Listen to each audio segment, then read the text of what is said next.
O estado de guerra civil na Venezuela ainda não foi declarado, mas ele está latente em todo o país, enquanto os principais atores do conflito estão se pronunciando.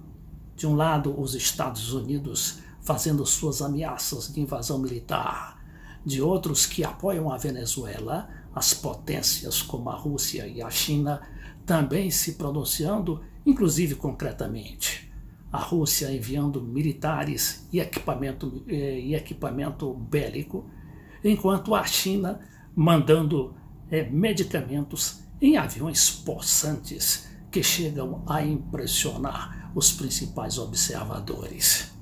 Enquanto isso, o povo está na rua e o clima parece muito aquele período especial que viveu Cuba naqueles anos depois da queda da União Soviética, quando a população cubana passou por maus momentos durante mais de 10 anos.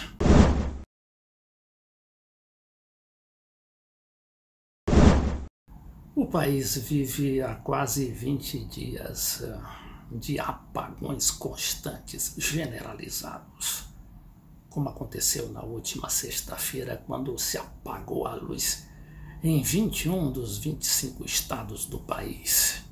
E antes já havia acontecido nada menos que 3 apagões, um dos quais demorou 5 dias. A população ainda sofre da falta de medicamentos, de alimentos. Algo muito parecido com o período especial de Cuba, entre 1990, com a queda da União Soviética, e o ano de 2000, quando o país conseguiu recuperar e superar aquela fase difícil.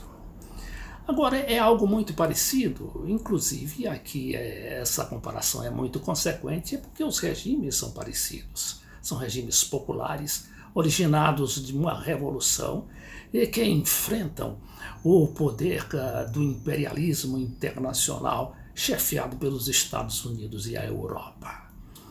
A gente precisa, para entender esta situação, penetrar um pouco no que foi o período especial de Cuba, aqui muito bem retratado nessa foto. O que diz o seguinte, não é? A situação lá em Cuba, naquela época, quando a população chegou a passar fome e o regime pensou em introduzir uma alimentação à base de ervas e de plantas, que felizmente não precisou ser implementado. Mas a situação estava da seguinte maneira: quedas de energia que chegaram a 16 horas por dia. Muito parecido, né? Só que a queda de energia era provocada pelo próprio governo, que queria economizar petróleo, cuja exportação para a Cuba, vindo da Rússia, havia sido suspensa brutalmente em 90%. De repente, o país, que dependia de toda aquela importação de petróleo, se viu de mãos vazias nesta matéria-prima essencial para o desenvolvimento de qualquer país. O consumo de comida foi reduzido a 1/5. O cubano médio perdeu cerca de 9 quilos, imagina. A inanição foi evitada, mas houve fome persistente. Todas essas agruras na Venezuela de hoje, no entanto, não impedem que o povo saia às ruas, seja mobilizado pelo governo, pela máquina de governo, e que por isso tem muito mais gente na rua, seja mobilizado pelo chamado presidente interino, o Juan Guaidó, que, apesar de ter tido seu mandato cassado, continua a agitar. Mas a falta de energia durante todos esses dias, é claro que vai implicar em nova queda do PIB, em novo aumento da inflação e na carência maior, né, de alimentos e de medicamentos.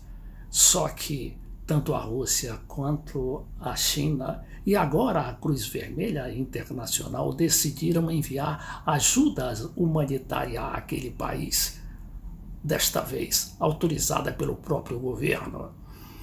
A ajuda humanitária através da Cruz Vermelha, que deverá desembarcar nos próximos dias naquele país.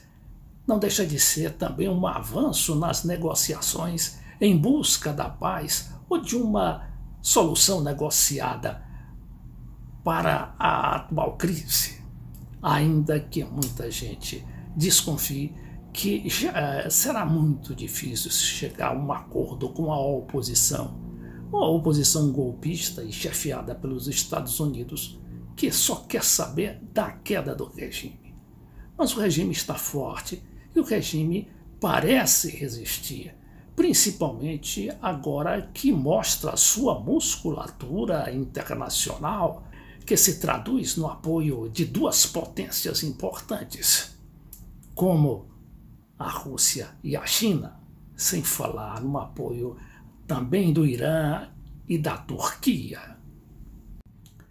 Agora, a verdade também é que, apesar desse clima belicista, não é, de cada um arreganhar os dentes, até agora não se registrou um tiro ou uma morte causada diretamente por esse ambiente de guerra.